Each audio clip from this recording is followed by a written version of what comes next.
Ttiimu y'essaza ly'e Kyaggwe ewuttudde Buddu ku ggoolo 1-0 ku mupiira ogubaddemu katemba omuyitiivu tegunnaba kutandika. Tuli b'amaanyi twasoboka lwera ffe ab'e Buddu tulina okugikuba Kyaggwe ggoolo 2. Abawagwagwa aba Kyaggwe twaze ffe ab'e Buddu twasoboka lwera.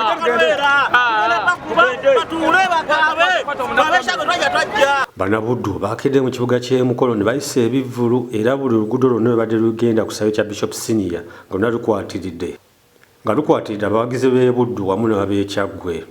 Ab'e Buddu bazze nga bakuba engoma omubadde n'engoma ennene ennyo era muno nga balina ne jjajja waabwe gwe bagamba yagenda okuloga ettiimu y'essaza ly'e Kyaggwe.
Katemba ono abadde mungi naddala ku mulyango oguyingira mu kisaawe kino era obwedda bwe batolina maanyi nga toyitawo abantu bangi babasaze ensawo ng'amasimu bagabbye.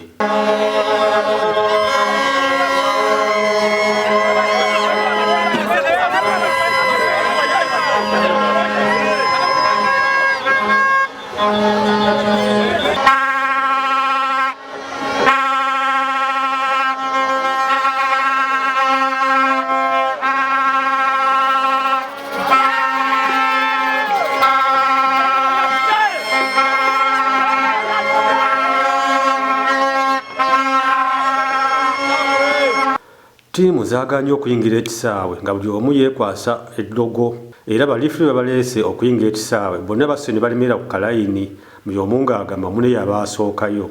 Ab'e Buddu balabiddwako nga bafukamidde nga bali mu kusaba wamu n'ab'e Kyaggwe. Wano kooki wa Buddu agioka nga bibasobedde kwe kulagira ttiimu ye eyingire ebyeddogo ebiveeko wabula batunule Katonda. Wano kooki wa Buddu agamba bo bamanyi Bannakyaggwe balogo nnyo kyekyo waaki baagaanye okuyingira ekisaawe.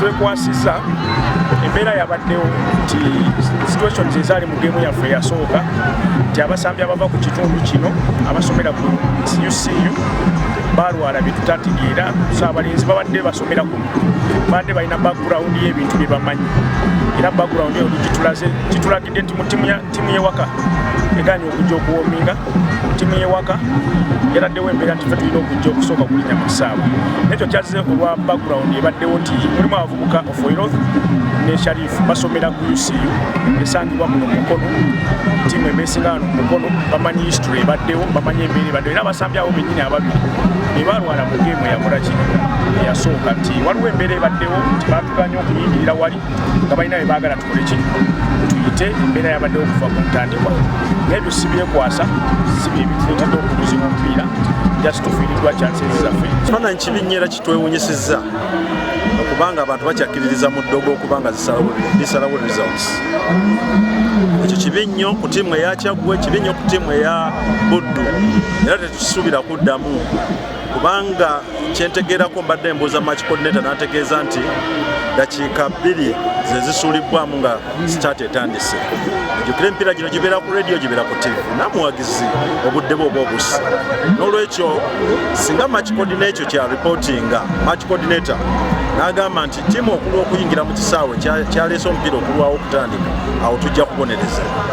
Kale ku ttiimu zombi obonerezaako eruwa oba zombi zalemedde ku lutalo? Zombi ziba zirina okubonerezebwa ng'etteeka, naye singa match coordinator takireeta n'akakiiko akatesitesi tuba tetulina kyakukola. Ab'e Buddu baatambudde n'omulogo waabwe era odda bamulabako ng'afuuwa emmindi nga muno baataddeko n'okunyookeza kamulali omukambwe nga bwekitegeeza nga badooda beekwasa Kyaggwe okubaloga nabo bennyini baatambudde n'omulogo waabwe. Ekitegeeza ttiimu zombi zaabadde ng'eddogo likimanyiiko.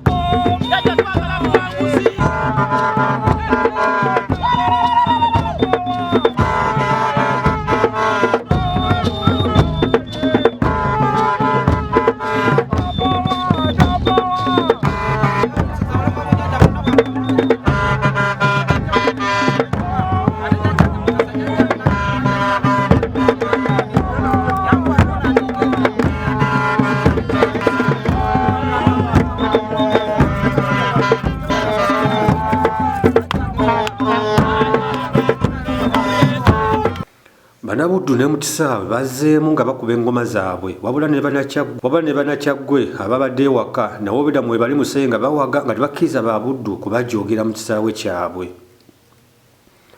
Wano ebyokwerinda bibadde by'amaanyi nnyo okulaba nga buli ludda twali lutuusako bulabe ku lunne waalwo. Era gutandise nga buli ludda lulumba era nga buli omu kipa yataasa.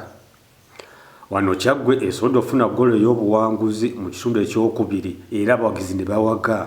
Bano bazinya amazina basebo ne banyabo Bannakyaggwe twabagamba essaawa yonna twagala kwatasa abasajja Kabaka mu ngalo nga ttiimu Kyaggwe ekikopo kijja Kyaggwe era betuzaako abakyaddondo mwali badde bagezi ne mwewamba ne mugajja ku mupiira oguddako kubanga Kyaggwe temaze okukuba empologoma gye muloza nti empologoma eya Buddu tumaze ogisu ebadde waggulu ku muli kugiradde wansi.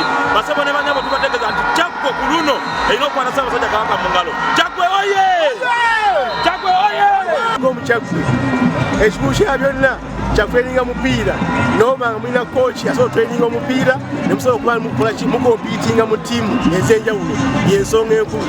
Omupiira temundi amalogo temundi byaki olina kumanya nti nno ofunye kooki asobola okutraininga omupiira abaana ne basamba omupiira ne baguwangula nga bwe tuwangudde Buddu olwaleero ffe ab'Ekyaggwe. Essanyu oliwulira otya muwangudde Buddu? Essanyu lingi nnyo olw'okuwangula okuba tuwangudde Buddu kubanga era Buddu yatuwangula otwagenda ewaabwe waayo naye nga tulina okulaba tweteekateekera embeera eno bwebanga bazze wano ewaffe tuba tukola ki tusobola okubawangula era Mukama atuyambye tukituukiriza ne tubawangula.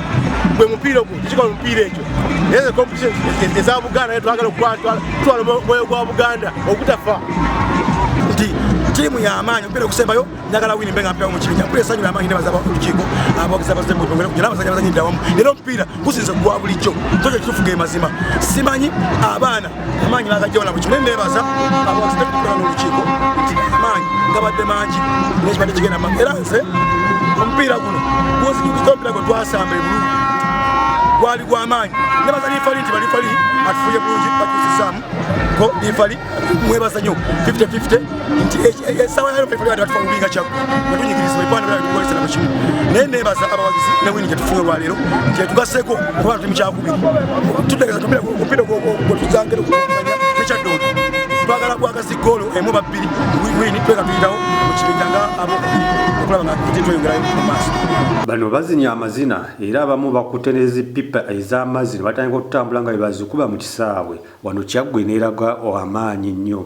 Omupiira bwe guwedde kapiteeni wa Buddu agamba muno buli kimu bakikoze okulaba nga basobola okuwangula omupiira guno wabula Kyaggwe basinziza amaanyi wabala e Kyaggwe bagamba guno omupiira badde bagwetaaga nnyo. Bega Sharif, Captain Buddu. Soka kyabona asooka okwebaza Katonda. Atuwadde geemu eno ennungi ne tuvaamu yadde results zibadde zezitwadde tusuubira naye tukyasigazayo omupiira gumu, anything can happen. Omupiira guno eno gubadde a bit challenging engeri gye tutubadde kwawe tusoboseza kukozesa mikisa gye tufunye. Ate bo ne bafuna omukisa gwabwe ne bagukozesa which is not bad gwe muzannyo gw'omupiira. So nsuubira geemu esembayo ekiba buli kimu tekikyuse, I know anything can happen. Tusobola okuva mu kibinja kubanga ye first goal gye tusooka okutunuulira kuva mu kibinja, then omupiira oguddako after stages tubeere nako nga tukwandulinga omukugu. Disappointed kibuziza omupiira, abasambi bataddewo fight ennungi, tusubiddwa goal chances, kipa abaddemu mu game ne tufiirwa chances entono ze tukoze. Defense yange egaanye okusika okujja mu maaso nga ttiimu eri efuna throw, ne tweteeka ku pressure ne tukonsidinga shot gye bakubye ku target. Tuli disappointed, tutaddewo performance ennungi naye tetuzeeyo na kintu. So focus yaffe egenda kutandika ku game gye tulina ku Sunday, game esembayo, game eri ewaka. Tewali shortcut yonna, tulina kuba mukobi okulaba nga tukwalifying okugenda ku round eddako. Erinnya lyange Mubaale Dan, Captain Kyaggwe. Nze ndi musanyufu omupiira gwesambye tegubadde mwangu okusinza engeri gye gutandise embeera abasinga bagulaki gubaddemu ng'omanya empiira z'amasiro agambire emitubinyi naye nze ndi musanyufu nnyo okukoze kyamaanyi kubeera ekibinja kibadde tayiti nnyo kangambe kikyali tayiti paka kukuseemu era amanti omupiira tufunye obuwanguzi bwetubaye tusinga okwetaaga olw'ensonga nti guno omupiira ebadde nga fayina gwe gutuzza mu quotation okulaba nti tusigala nga tukyako abaana bakoze kyonna ekisoboka bakozesa amaanyi mangi tulabika nga tugoba naye obutabadde